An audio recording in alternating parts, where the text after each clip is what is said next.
For this video lesson, I'm going to talk about the different genres of anime.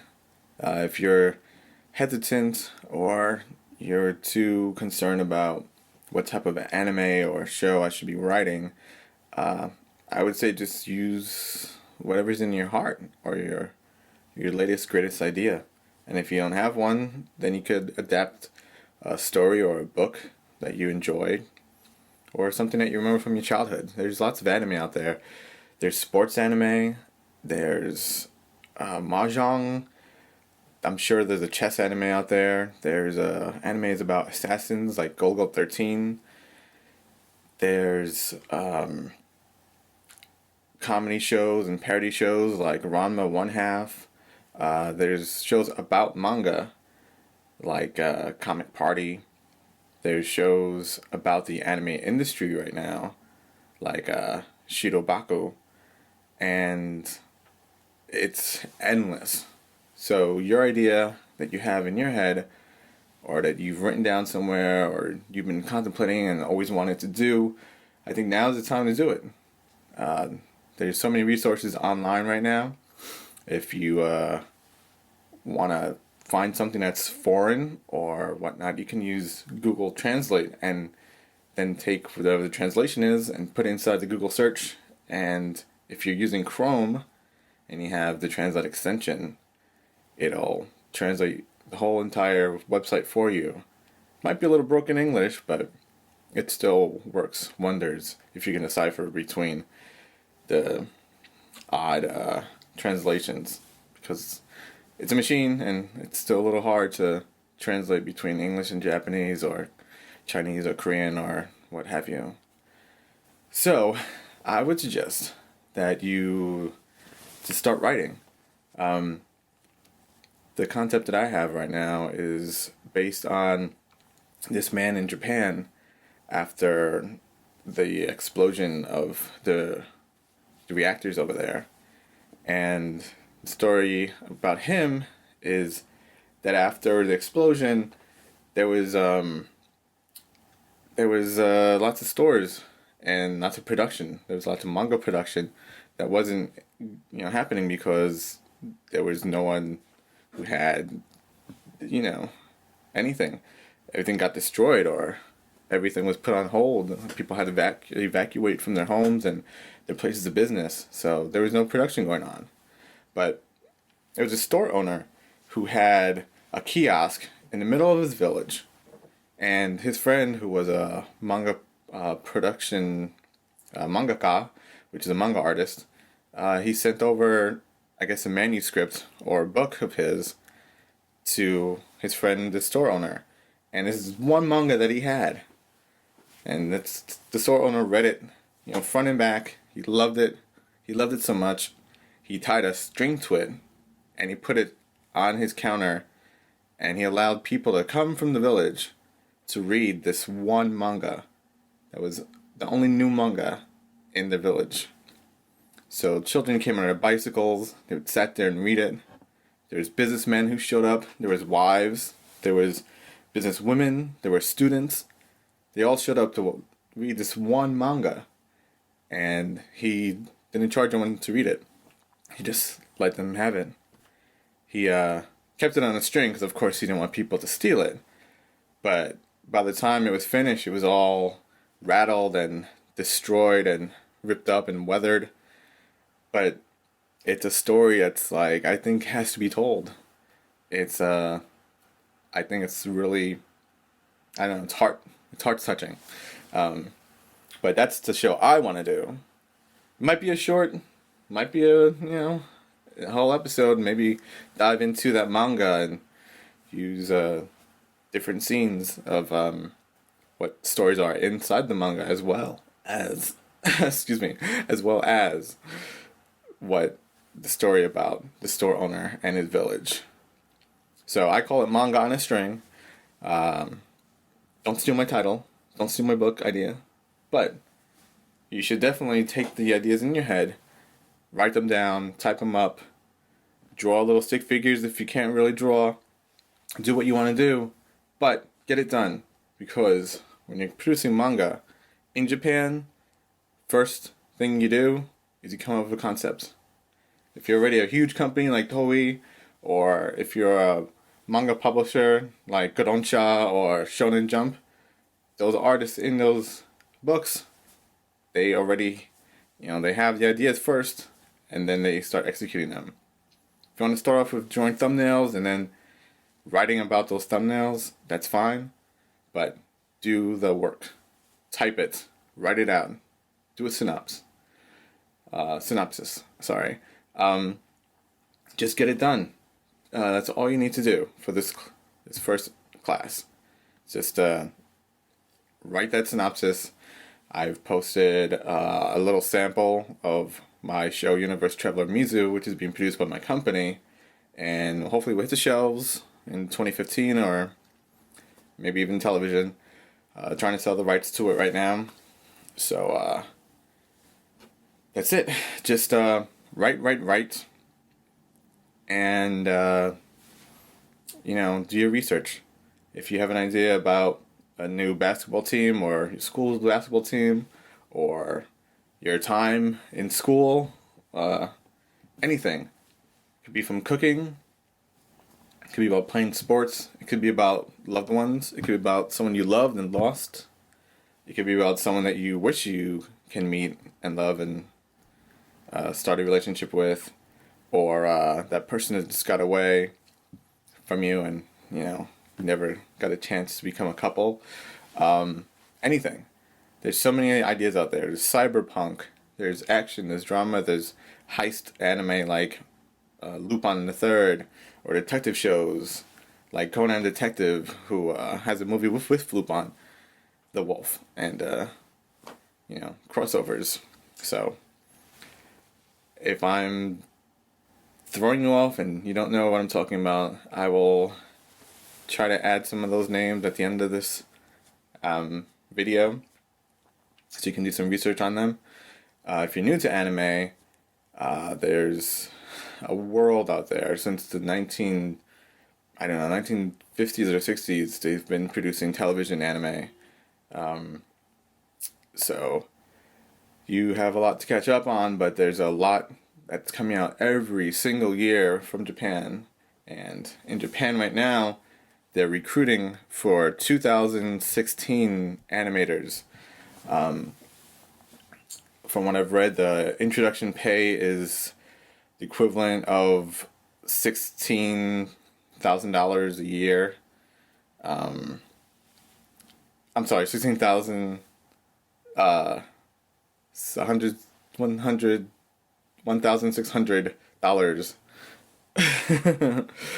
a month, and that's the entry pay if you're around 20s, in your 20s.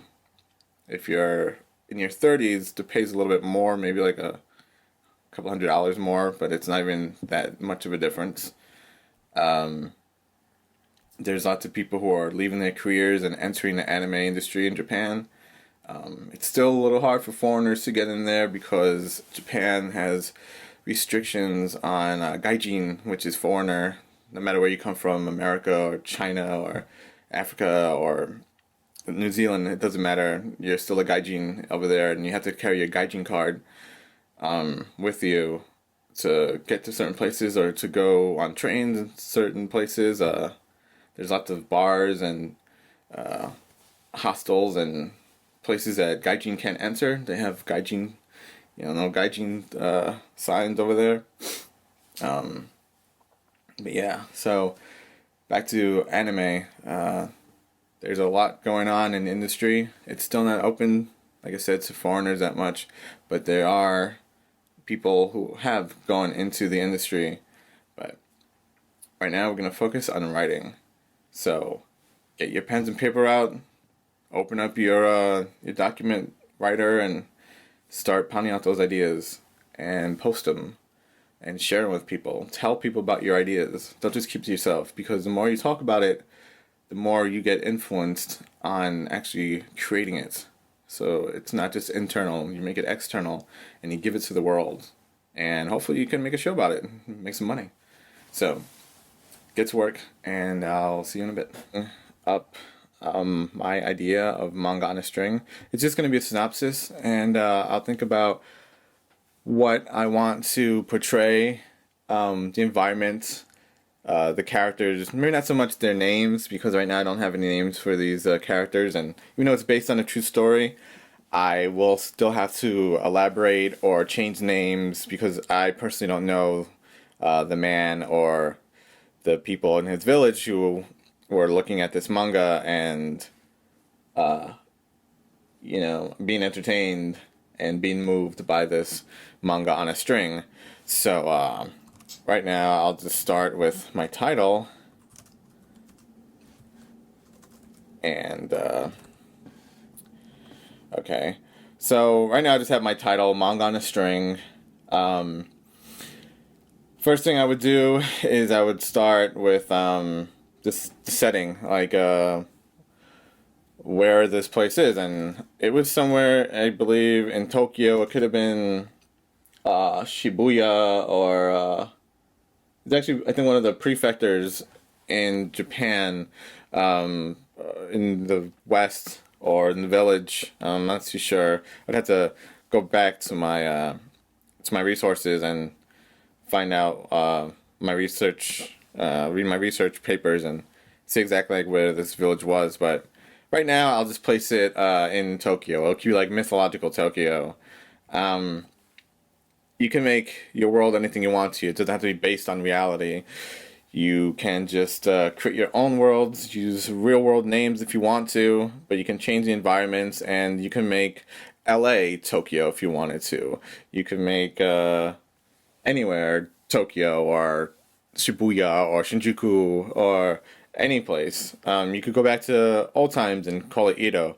It really doesn't matter. Just create, and don't be concerned about the real world and all its properties. Just create your own world, and I guess right now you're just gonna watch me type and maybe talk to myself. So I'll try to just guide you through what I'm writing about. I'm writing in the middle of the page, so I have everything justified to the middle so you can see it on the video. So, I want him to be in Tokyo for right now. Let's see. Tokyo. Let's put it 2012, I believe it happened.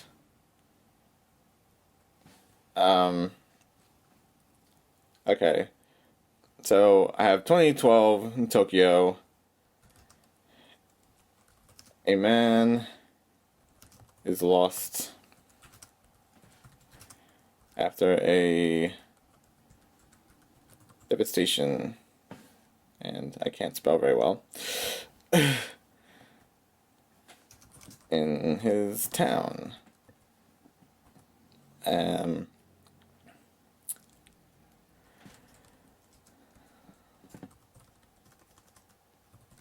Little shop.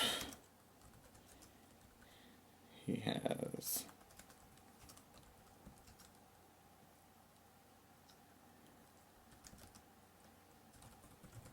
slightly damaged, but still one of the better shops left standing in his neighborhood.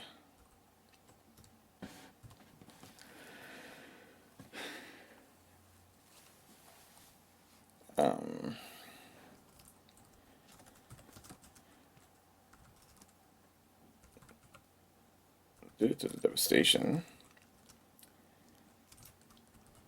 manga production was put on hold.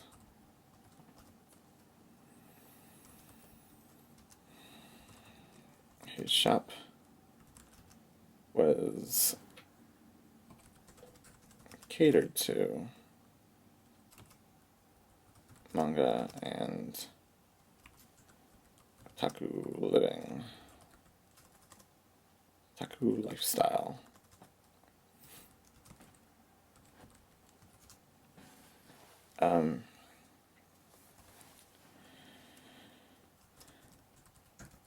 Depressed and without new manga production. His store went unnoticed during this time. Then one day his friend sent him a new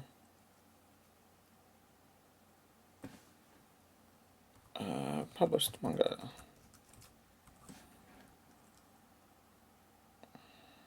Manga he has created. The store owner read through the book for days on end.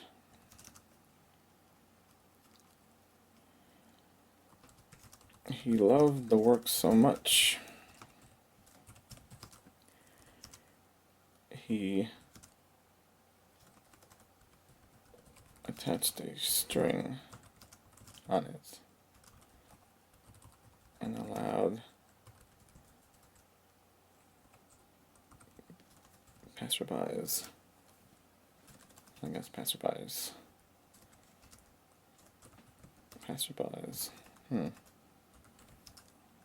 passerbys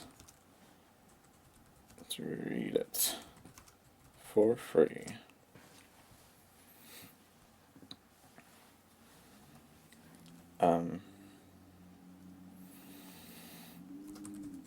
Based on a true story about a shop owner during the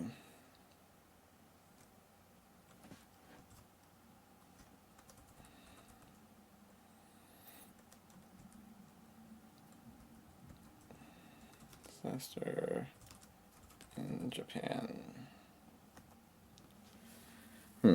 Okay, so what I have now is the setting, Tokyo 2012. I really do need to check on that date. I don't want to insult anybody. I don't want to, use falsehoods or whatnot. Right now I'm just writing and collecting my thoughts on screen so I can allow myself to keep building and writing upon this.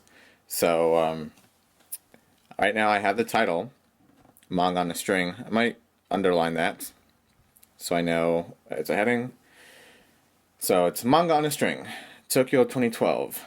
A man is lost after a devastation in his town. The little shop he has was slightly damaged, but still one of the better shops left standing in his neighborhood. Due to the devastation, manga production was put on hold. His shop was catered to manga and otaku lifestyle. Depressed and without any manga production in his store, depressed and without any new manga production, his store went unnoticed during this time. Then, one day, his friend sent him a new published manga he has created. The store owner read through the book for days on end. He loved the work so much, he attached a string to it.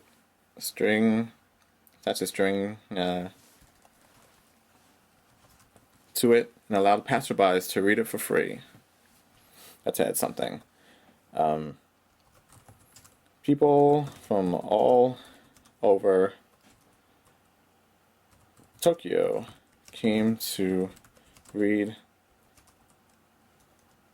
this one new manga. schoolgirls to little kids on bicycles to businessmen all came to read this one book.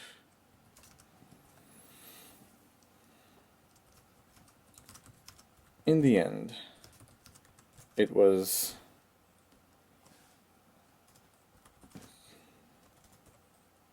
torn up from use,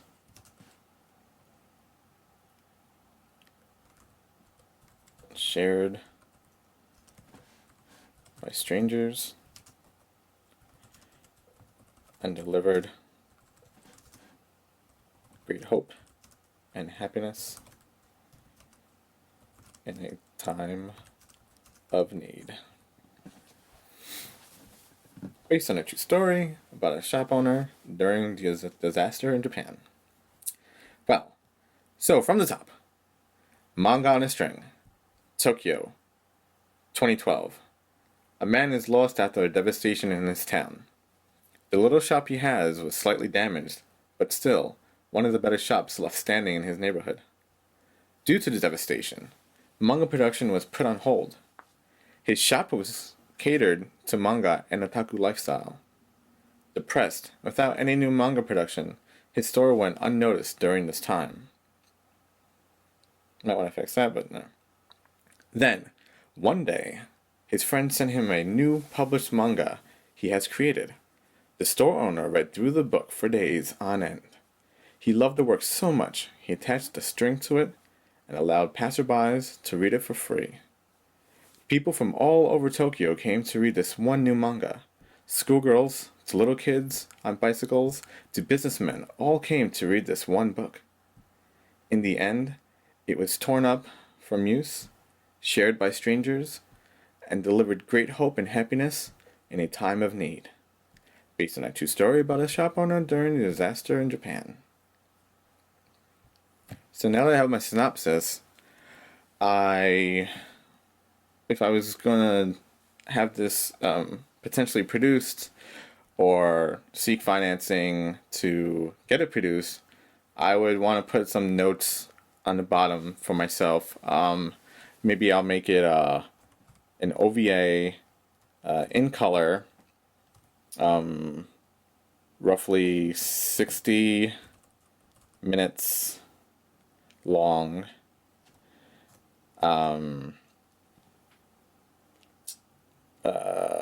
Let's say HD through 4K, meaning it'll be made in HD and or 4K, so it can be delivered and have future delivery systems available to it. If you do it on HD, you can archive it on film and then take that film and transfer it to any size you want. So be it 4K today or 8K tomorrow or 20K in the future. If it's on film, it can be transferred without any loss of quality. It's common practice to archive things on film, like Little Witch Academia. They put that on film, so it can be one, archived, and two, when they did a Kickstarter, they gave people 35 millimeter slides of the film itself. So it's good to do film for archiving, and so you don't have to do something like a 4K. You can produce on HD, 1080p, and then if you transfer it to film, you could use that negative to make whatever copies you need to at still a very high standard quality, possibly the best quality you can get. So, it'll be an OVA, which is original video animation. That means straight to video, video on demand, video rental, DVD and Blu-ray. So an OVA, original video animation, in color, 60 minutes long, produced in HD or 4K. And the territory would probably be a worldwide release. Yeah, so this stuff on the bottom, I put the stuff in here for my own reference and for pitching or anything catering to pitching. So that's what I do. Sorry you see my screen capture here. If you do or you don't, I'm not too sure yet. But so it doesn't get in the way. So thanks for viewing. Start writing, and I will see you in a bit after this lesson, and the following lesson will be a surprise. I have to go look back at the schedule. Sorry about that, but join us for our next lesson, and I hope you learned something. I hope you got over any fears of writing and showing others your ideas or whatnot. It's a little intimidating sometimes to show strangers your ideas. I know a lot of people who are artists, who are even writers, who are still afraid to publicly show their work. They do it to internalize their ideas. They might put it on a screen or on a piece of paper, but they still have that fear of showing others because they're afraid of rejection or criticism. Unfortunately, to be an artist, you have to have thick skin. There's lots of people out there who are haters, but you just gotta move on and just do what you do, because YOLO, man, you only go around once. So right now you're here, seize the day, carpe diem, and join us for our next lesson. Thanks.